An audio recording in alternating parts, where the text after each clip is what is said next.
Hello everyone, welcome to Prince Civil Services YouTube channel. I am Dheeraj Rajpurohit and I warmly welcome you all to our new session of Polity through MCQs. So as you all know, this is our fifth class. अगर आपने इससे पहले की classes नहीं देखी है तो please go and watch. We are solving the previous year prelims questions on polity. तो अब तक हम 2022 के क्वेश्चन सॉल्व कर चुके हैं, 2021 के दो पार्ट कर चुके हैं एंड ये फाइनल पार्ट है 2021 के क्वेश्चन। इसमें 10 क्वेश्चंस आए थे वो हम डिस्कस कर चुके हैं, इसमें 18 आए थे, 12 हम डिस्कस कर चुके हैं। The remaining 6 questions will discuss today in this session. Later on next session जो होगा वो आपका 2020 पे होगा। So stay tuned. And before starting the video, a very important announcement. There is an online test. It's a scholarship cum admission test for Prince Civil Services, one of the premier institute where you can prepare for civil services. So if you have given your board exams for 12th और 12th के बाद आप college के साथ civil services की तैयारी करना चाहते हो तो this is a golden opportunity for you. It's an online exam या आप घर बैठे हुए अपने मोबाइल से अपने लैपटॉप उससे आप एग्जाम दे सकते हैं। तो अभी रजिस्टर कीजिए, ये लिंक है, इस लिंक पे जाके और आप रजिस्टर कर सकते हैं। If you have any queries, आपके कोई भी सवाल हैं तो आप इन नंबर पे कॉल भी कर सकते हैं। Okay, so let's start 2021 prelims. This is our part 3. The remaining 6 questions we are going to discuss. Let's start with our, so 12 हम कर चुके हैं. Let's start with the 13th question. With reference to India, consider the following statements. As we always do, ऐसे करके हम सीधा देखते हैं सबसे पहले कितने स्टेटमेंट दिए हैं, क्या ढूंढना है हमें, करेक्ट स्टेटमेंट। कितने दे रखे हैं, 3। सो एलिमिनेशन मेथड भी यूज किया जा सकता है। Let's start with the first statement. There is only one citizenship and one domicile. क्या इंडिया में एक ही सिटीजनशिप है? Yes, single citizenship. That means, देखिए इसका दो मतलब होते हैं, एक ड्यूअल सिटीजनशिप होती है, एक single citizenship. Single citizenship that means आपके पास एक ही नागरिकता है, एक ही सिटीजनशिप है, दैट इज नेशनल सिटीजनशिप। और ड्यूअल सिटीजनशिप में जहां पे दो तरह की सिटीजनशिप मिलती है, एक नेशनल सिटीजनशिप और एक आपको प्रोविंस या स्टेट की सिटीजनशिप मिल सकती है, जैसा कि यूएस में दो तरह की नागरिकता मिलती है, एक यूएस के सिटीजन, दूसरे यूएस में जो स्टेट से जहां से आप बिलोंग करते हो वहां की भी सिटीजनशिप मिलती है, तो वहां के एक अलग अलग राइट्स मिलते हैं उन्हें। इंडिया में ऐसा नहीं है, इंडिया में ये बिल्कुल सिंगल सिटीजनशिप है, वन सिटीजनशिप। तो हम जहां जहां पे वन नहीं है हम हटा देते हैं। करेक्ट स्टेटमेंट देखना है, ये गया। सो नाउ सेकंड, देखिए सेकंड पे हमें फोकस ही नहीं करना है। पहली बात तो वैसे ये इजी क्वेश्चन है, बट अगर फिर भी आपके कोई भी डाउट्स हो तो एलिमिनेशन मेथड से हमने सेकंड स्टेटमेंट तो हटा ही दिया। We are very confident about the first statement. ये तभी करना है हमें जब हम बहुत कॉन्फिडेंट हों कि वो स्टेटमेंट हमारा सही है। ओके, सो सेकंड स्टेटमेंट हटा देते हैं, सीधा 3 पे आते हैं। A foreigner once granted citizenship cannot be deprived of it under any circumstances। यानी कि एक बार हमने किसी फॉरेनर को अगर सिटीजनशिप दे दी तो हम वो वापस उससे नहीं ले सकते। ऐसा कुछ है? ऐसा कुछ नहीं है। अगर हमने किसी को सिटीजनशिप दी है, फॉरेनर को सिटीजनशिप दी है, अगर उसने हमारे कोई लॉज ब्रेक किए या फिर कुछ ऐसे कंडीशंस ब्रेक की तो उसके अकॉर्डिंग उसकी सिटीजनशिप ली जा सकती है। अगर समझिए कि वो किसी एनिमी कंट्री के साथ में हमारे सीक्रेट शेयर कर देता है या फिर किसी और कंट्री की सिटीजनशिप ले लेता है, तो एक साथ दो सिटीजनशिप नहीं रख सकता, ऐसा इंडिया में कोई क्लॉज नहीं है। तो yes, this statement is wrong. तो सीधा हमारा आंसर आता है वन ओनली। फिर भी हम एक बार सेकंड स्टेटमेंट पढ़ लेते हैं for our own knowledge. A citizen by birth only can become the head of the state. Head of the state means president. तो इंडिया में प्रेसिडेंट सिर्फ ऐसे कोई पर्सन नहीं बन सकता, ऐसा कोई सिटीजन नहीं बनेगा। सिटीजन बनेगा, हमेशा सिटीजन ही होगा, बट सिटीजन के लिए क्या कंडीशन है? He should be citizen by birth और he should be a naturalised citizen. यानी किसी फॉरेनर को अगर हमने सिटीजनशिप दे दी तो वो अब सिटीजन बन गया, वो भी बन सकता है प्रेसिडेंट ऑफ इंडिया। ऐसा इंडिया में क्लॉज है, इसलिए ये स्टेटमेंट क्या है? गलत। यूएस में ऐसा नहीं है। यूएस में अगर आपको सिटीजन बनना है, प्रेसिडेंट बनना है, तो आपको वहां का सिटीजन होना चाहिए सिटीजन बाय बर्थ। अगर आप नेचुरलाइज सिटीजन है, यानी कि आप वहां पे जाके अब इंडियन हो और यूएस में जाके और आप सिटीजनशिप ले लेते हो यूएस की, तो अब आपके पास इंडियन सिटीजनशिप नहीं है, सिर्फ यूएस की सिटीजनशिप है। Then you cannot become a president of USA. आप उस केस में नहीं बन सकते, पर इंडिया में ऐसा बन हो सकता है। Let's start with the next question. Which of the following factors constitute the best safeguard of liberty in a liberal democracy? Okay, safeguard of liberty। देखते हैं, थोड़े से ट्रिकी क्वेश्चन, ट्रिकी ऑप्शंस हैं यहाँ पे हमारे पास। First, a committed judiciary, centralisation of powers, elected government and separation of powers. सबसे पहले हम एलिमिनेट कर देते हैं जो प्रोबेबल नहीं है, जैसे कि सेंट्रलाइजेशन ऑफ पावर, इसे हटा देते हैं। सेंट्रलाइजेशन ऑफ पावर का मतलब होता है कि पावर सब कुछ सेंट्रल अथॉरिटी के पास है। इस केस में सेंट्रल गवर्नमेंट या फिर पार्लियामेंट वो ज्यादा पावरफुल है, तो उस केस में हम कहेंगे कि सेंट्रलाइजेशन ऑफ पावर है। बट इससे किसी तरह से लिबर्टी अफेक्ट होगी, बट सेफ गार्ड नहीं होगी। लिबर्टी और भी कम हो सकती है, बिकॉज अब सेंटर के पास है सारा पावर, तो नीचे तक जब वो लॉज या पॉलिसीज बनाएंगे तो मे बी हमारी जो लिबर्टी है वो थोड़ी सी कम हो जाएगी। Okay, elected government, elected government से डेमोक्रेसी जरूर होगी, डेमोक्रेसी होगी, लिबरल डेमोक्रेसी भी हम कह सकते हैं, लिबरल डेमोक्रेसी होगी, बट क्या इससे लिबर्टी सेफ गार्ड होगी? नहीं, ऐसा कुछ यहाँ पे नहीं है, थोड़ा कम है। Will eliminate that. दो हमारे पास रह गए हैं, committed judiciary and separation of power. ठीक, कमिटेड जुडिशरी का मतलब होता है ऐसी जुडिशरी जो अपने काम के प्रति कमिटेड है, अपने जो भी उसको टास्क दिया है इट इज कमिटेड। सो काफी हद तक ये हमें लग रहा है, बट साथ ही हम देखते हैं separation of power. Separation of power का मतलब होता है कि पावर किसी एक पर्सन के पास ना हो या एक अथॉरिटी के पास ना हो, it should be separated. For example, government का काम होता है, तीन तरह के काम है गवर्नमेंट के, लॉ बनाना, लॉ को एग्जीक्यूट करना, और कोई भी डिस्प्यूट हो जाए लॉ से रिलेटेड या फिर और कोई डिस्प्यूट, तो उस डिस्प्यूट को रिजॉल्व करना। इसके लिए हम तीन ऑर्गन्स बनाते हैं गवर्नमेंट के, लेजिस्लेचर, एग्जीक्यूटिव, जुडिशरी। तीनों का काम अलग है, तो हमने तीनों को सेपरेट कर दिया है। यानी लॉ मेकिंग का काम ये दोनों नहीं कर सकते, लेजिस्लेचर करेगा। एग्जीक्यूशन का काम ये दोनों नहीं करेंगे, एग्जीक्यूटिव करेगा। और डिस्प्यूट रिजॉल्व करने का काम जुडिशरी करेगा। इसे कहते हैं सेपरेशन ऑफ पावर। तो एक्चुअली अगर सेपरेशन ऑफ पावर होगा तभी जुडिशरी कमिटेड हो सकती है, तो इनडायरेक्टली ये इसी का पार्ट है। तो हम देखेंगे सेपरेशन ऑफ पावर बहुत इंपॉर्टेंट है लिबर्टी के लिए, बिकॉज अगर सेपरेशन ऑफ पावर नहीं हुआ तो अगर एक ही के पास, एक ही अथॉरिटी के पास सब पावर आ गया, वही लॉ बना रहा है, वही एग्जीक्यूट कर रहा है, वही डिस्प्यूट्स को रिजॉल्व कर रहा है, तो वहां प्रॉब्लम आएगी। बिकॉज लॉ अगर समझिए गलत है और उसका एग्जीक्यूशन या फिर गलत है, या फिर उससे रिलेटेड कोई डिस्प्यूट आ रहा है, तो क्या वो एक ही बॉडी उस डिस्प्यूट को रिजॉल्व कर पाएगी? वो नहीं कर पाएगी, या फिर ढंग से नहीं कर पाएगी। वहां पे लोगों की जो लिबर्टी है, फ्रीडम जो है, वो कम हो जाएगी। सो ऑफकोर्स अगर सेफ गार्ड करनी है, लिबर्टी सेफ गार्ड करनी है, तो पावर कैसा होना चाहिए? सेपरेटेड। देखिए ये दोनों थोड़े से बहुत ही क्लोज ऑप्शंस थे, but we will cross this and will go with this one, because ये इसी का पार्ट होगा। कमिटेड जुडिशरी, अगर सेपरेट होगी जुडिशरी तभी वो कमिटेड हो सकती है, उसके पावर्स अगर सेपरेट होंगे तो। Okay, let's move on to the next question. Now we adopted parliamentary democracy based on British model, but how does our model differ from that model? So हमारा मॉडल ब्रिटिश मॉडल से कैसे different है? Parliamentary democratic model. Let's see, two statements are there, तो elimination method काम नहीं आएगा। हमें क्या ढूंढना है? करेक्ट आंसर ढूंढना है, करेक्ट स्टेटमेंट ढूंढनी है। Now as regards legislation, the British parliament is supreme or sovereign, but in India the power of parliament to legislate is limited. So ये स्टेटमेंट एक्चुअली करेक्ट है। यहाँ पे कॉन्सेप्ट आता है ब्रिटिश में, British parliament is sovereign body, that means इसे कहते हैं पार्लियामेंट्री सोवरेनिटी। वहाँ पे जो लॉज बनाएगी पार्लियामेंट, उसे कोई चैलेंज नहीं कर सकता। तो कोर्ट भी वहाँ पे इतना ज़्यादा इफेक्टिव नहीं है उन लॉज को चैलेंज करने के लिए, या फिर उससे जो जनरेट होते हुए चैलेंजेस है उसे रिजॉल्व करने के लिए।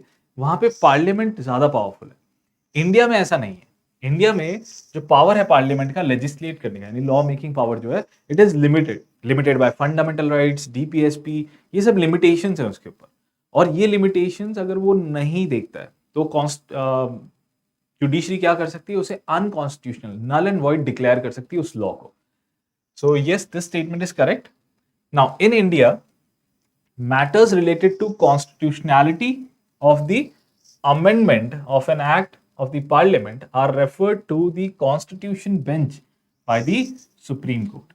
देखिए दो चीजें हैं इसके अंदर, एक तो कॉन्स्टिट्यूशनैलिटी अगर देखनी हो किसी भी अमेंडमेंट की या फिर पार्लियामेंट की किसी एक्ट की कॉन्स्टिट्यूशनैलिटी देखनी है, यानी कि उसे देखना है कि क्या ये कॉन्स्टिट्यूशन के साथ अलाइन करता है, ये कहीं कॉन्स्टिट्यूशन के कॉन्फ्लिक्ट में तो नहीं है, उसके साथ कॉन्फ्लिक्ट में तो नहीं है, तो हम वो देखेंगे कॉन्स्टिट्यूशनैलिटी। अब वो देखते हुए सुप्रीम कोर्ट क्या करेगी, एक कॉन्स्टिट्यूशन बेंच स्टैब्लिश करेगी। देखिए let's understand what is a constitution bench. जब भी कोई डिस्प्यूट या कोई law, the law in question, जिस पे सवाल उठाया गया है कि ये लॉ सही है या नहीं है, तब उसकी कॉन्स्टिट्यूशनैलिटी देखेंगे, उसे कॉन्स्टिट्यूशन के साथ देखेंगे कि कॉन्स्टिट्यूशन के साथ ये अलाइन कर रहा है कि नहीं कर रहा है। इसके लिए एक कॉन्स्टिट्यूशन बेंच बनाई जाएगी जो ये इंटरप्रिटेशन करेगी। ये कॉन्स्टिट्यूशन बेंच मिनिमम 5 जजेस इसमें बैठेंगे, मिनिमम 5 जजेस। तो ये ऐसे चलती है 5, 7, 9, 11, 13, अब तक हाईएस्ट 13 हुई है, बट इससे आगे बढ़ेगी तो ऑड नंबर्स में बढ़ती रहेगी, सो दैट कोई डिस्प्यूट ना हो। ऑड नंबर होगा तो ऑफकोर्स यहाँ पे एक तरफ मेजोरिटी होगी, तो मेजोरिटी के अकॉर्डिंग डिसीजन दिया जा सकता है। ओके, सो कॉन्स्टिट्यूशन बेंच स्टैब्लिश की जाएगी जब भी कोई लॉ या कुछ भी उसकी कॉन्स्टिट्यूशनैलिटी देखनी होती है, तो उसे कॉन्स्टिट्यूशन बेंच स्टैब्लिश की जाती है। Yes, correct. So our answer will be both 1 and 2. Both the statements are correct. Let's move on to the next question. With reference to union government, consider the following statements. Again, 2 statements are there. We have to find the correct statement. Elimination method काम नहीं आएगा. So N. Gopalaswamy Iyengar committee suggested that a minister and a secretary to be designated solely for pursuing the subject of administrative reform and promoting it. Okay, so ये थोड़ा सा मैं कहूँगा थोड़ा tough question है, और ये सवाल पूछा क्यों गया था, क्योंकि 20 सितंबर 2020 के अंदर गवर्नमेंट ऑफ इंडिया ने लॉन्च किया था mission Karmayogi. Mission Karmayogi, a national program for civil service capacity building. ये एक प्रोग्राम स्टार्ट किया था, यानी कि एक मिशन स्टार्ट किया था गवर्नमेंट ऑफ इंडिया ने, मिशन कर्मयोगी, यानी सिविल सर्विसेज में और ज़्यादा रिफॉर्म्स लेके आए, उसे और उसकी और ज़्यादा कैपेसिटी बिल्डिंग की जाए, उसके लिए ये प्रोग्राम आया था, और इसी से निकल के ये प्रीलिम्स का ये क्वेश्चन आया। ये थोड़ा टफ क्वेश्चन में आएगा बिकॉज ये फैक्चुअल डाटा दे रखा है दोनों के अंदर। Still will see the answer क्या है इसका। गोपालस्वामी अयंगर कमेटी, इन्होंने सजेशन दिया था मिनिस्टर और सेक्रेटरी दोनों को डेजिग्नेट किया जाए, इन दोनों को सोलली डेजिग्नेट किया जाए, यानी और किसी को अथॉरिटी नहीं, सिर्फ इनको अथॉरिटी दी जाए कि अगर एडमिनिस्ट्रेटिव रिफॉर्म लाना है या उसे प्रमोट करना है तो सिर्फ ये दोनों कर सकते हैं। तो ऐसा कुछ नहीं हुआ था एक्चुअली। एन गोपालस्वामी अयंगर, इन्होंने अपनी रिपोर्ट दी थी, उस रिपोर्ट का नाम था reorganisation of the machinery of central government. ये 1950 में इन्होंने अपनी रिपोर्ट दी थी, and it recommended for the grouping of ministers, improvement in the capabilities of the personnel, and also in the working of O&M division. It nowhere mentions that a minister and a secretary be designated solely for pursuing the subject of administrative reform and promoting it. तो ये कहीं पे भी ऐसा नहीं कहा इस report में। इस रिपोर्ट ने जरूर ये कहा था कि मिनिस्ट्रीज जो है या मिनिस्टर्स जो है और मिनिस्ट्रीज जो है, इनको ग्रुपिंग्स की जाए, अलग अलग बनाई जाए। यानी जैसे कि अभी हमने बना रखा है, अभी तो काफ़ी सारी हमारी जो मिनिस्ट्रीज है, railway ministry, defence ministry, foreign affairs ministry, तो ये अलग अलग मिनिस्ट्रीज बनाई जाए, इनको अपना पर्टिकुलर टास्क दिया जाए, इनके लिए पर्टिकुलर मिनिस्टर्स अपॉइंट किए जाए, और उसके बाद ये फंक्शन करेंगे गवर्नमेंट में। इससे हमारी एफिशिएंसी बढ़ जाएगी, इससे हमारी कैपेबिलिटीज भी बढ़ाई जाएगी, इस पर भी काम किया जाएगा, ऐसा इन रिपोर्ट में कहा। बट ऐसा कहीं पे भी नहीं कहा था कि जो मिनिस्टर और सेक्रेटरी है इसको ही पूरा का पूरा रिस्पॉन्सिबिलिटी दे दी जाए। तो फर्स्ट स्टेटमेंट तो हमारा क्या हो गया, गलत। सेकेंड स्टेटमेंट देखते हैं। इन 1970 the department of personal was constituted on the recommendation of Administrative Reforms Commission 1966, and this was placed under Prime Minister's charge. ये स्टेटमेंट एक्चुअली करेक्ट है बिकॉज 1970 में जो हमारी एडमिनिस्ट्रेटिव रिफॉर्म्स कमीशन है, इसकी ये 66 में इन्होंने बनाई थी और ये रिपोर्ट दी थी।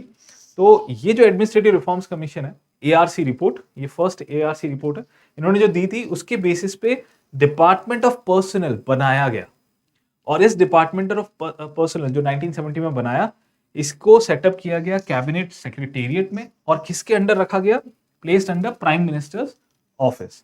तो ये इस वजह से ये स्टेटमेंट करेक्ट है, because it was under the prime ministers charge. आज के टाइम पे अब 1985 में एक इंडिपेंडेंट मिनिस्ट्री बना दी है इसकी, ministry of personal and public grievances and pension. तो ये सब इसके लिए एक अलग से मिनिस्ट्री बना दी 85 में, बट उस टाइम पे 1970 में एक डिपार्टमेंट बनाया था, नया नया डिपार्टमेंट बना था ये। तो yes, this statement is correct, so the answer is, correct statement ढूंढना है 2 only. Let's move on to the next question. Now right to privacy is protected under which article of the Constitution of India? तो ये सीधा सीधा एक factual question है, और 2017 का एक केस है पुट्टास्वामी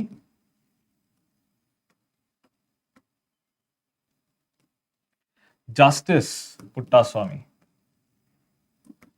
पुट्टास्वामी केस 2017। इन्होंने यूनियन ऑफ इंडिया के अगेंस्ट केस किया था। आधार जो स्कीम थी, आधार को लिंक किया जा रहा था, कंपलसरी किया जा रहा था, उसके अगेंस्ट इन्होंने एक केस किया था कि राइट टू प्रिवेसी के अगेंस्ट है। सो पुट्टास्वामी एक रिटायर्ड जज हैं, कर्नाटका हाईकोर्ट के रिटायर्ड जज हैं। इन्होंने केस किया था ये 2017 में। 9 जजेस कॉन्स्टिट्यूशनल बेंच ने एक जजमेंट दिया। उन्होंने कहा कि राइट टू प्रिवेसी जो है, it is part of fundamental right. Fundamental right का पार्ट है तो किसी न किसी आर्टिकल के अंडर होगा, क्योंकि अलग से तो ऐसा कुछ नहीं लिखा है। तो इन्होंने इंटरप्रेट किया it comes under right to life and personal liberty mentioned in article 21। चलिए तो आगे बढ़ते हैं नेक्स्ट क्वेश्चन पे। ये हमारा लास्ट क्वेश्चन है 2021 में। ये क्वेश्चन 18 क्वेश्चंस आए थे, जो ये लास्ट क्वेश्चन हम डिस्कस कर रहे हैं। Let's C,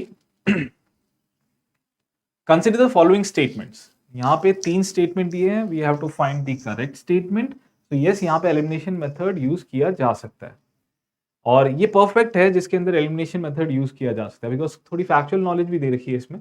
the first one, in India there is no law restricting candidate from contesting in one Lok Sabha election from 3 constituencies. So पहला स्टेटमेंट ये कह रहा है कि ऐसा कोई लॉ नहीं है या रूल नहीं है कि एक ही लोकसभा इलेक्शन में, यानी एक टाइम पे जब लोकसभा इलेक्शन हो रहा हो उसी टाइम पे एक ही पर्सन 3 अलग अलग कॉन्स्टिट्यूएंसी से इलेक्शन लड़ सकता है। तो ये स्टेटमेंट एक्चुअली गलत है, because RPA, representation of people's act, इसको 1996 में अमेंड कर दिया था। पहले नहीं था ऐसा, पहला ऐसा कोई रेस्ट्रिक्शन नहीं था। तो 1996 में ये अमेंड करके और हमने इसे रेस्ट्रिक्ट कर दिया है 2 कॉन्स्टिट्यूएंसीज। तो ये जो 3 है, अगर यहाँ पे 3 की जगह 2 होता तो ये सही होता। ये क्या है, गलत है। 3 कॉन्स्टिट्यूएंसीज वाला पार्ट गलत है, तो यहाँ पे ये स्टेटमेंट गलत हो जाता है। Let's see the second one. In 1991 Lok Sabha election, Shri Devilal contested from 3 Lok Sabha constituencies. अब देखो ये फैक्चुअल डाटा है, और जैसा कि मैं हमेशा बताता हूं कि यूपीएससी फैक्चुअल डाटा नहीं पूछती, ये एक्सेप्शन है, but still I will say कि स्टूडेंट्स को इस तरह के फैक्चुअल डाटा याद करने की जरूरत नहीं है, बिकॉज ये आप एलिमिनेशन मेथड से भी सॉल्व कर सकते हो। अभी के लिए चलो इस पे हम एक सर्कल लगा देते हैं। फॉर एग्जाम्पल, हमें नहीं पता कि कौन है देवीलाल जी, और ये देवीलाल जी ने 3 कॉन्स्टिट्यूएंसी से इलेक्शन लड़ा था या नहीं लड़ा था। अभी के लिए हम फिलहाल, क्योंकि हम फर्स्ट स्टेटमेंट हमें पता है कि ये गलत है, तो लेट्स रिमूव दिस, बिकॉज ये गया, ये गया। अब 2 ही बचे, 2, that means 2 is correct. Automatically हमारा आंसर यहाँ पे आ चुका है, but half. Let's see the third one.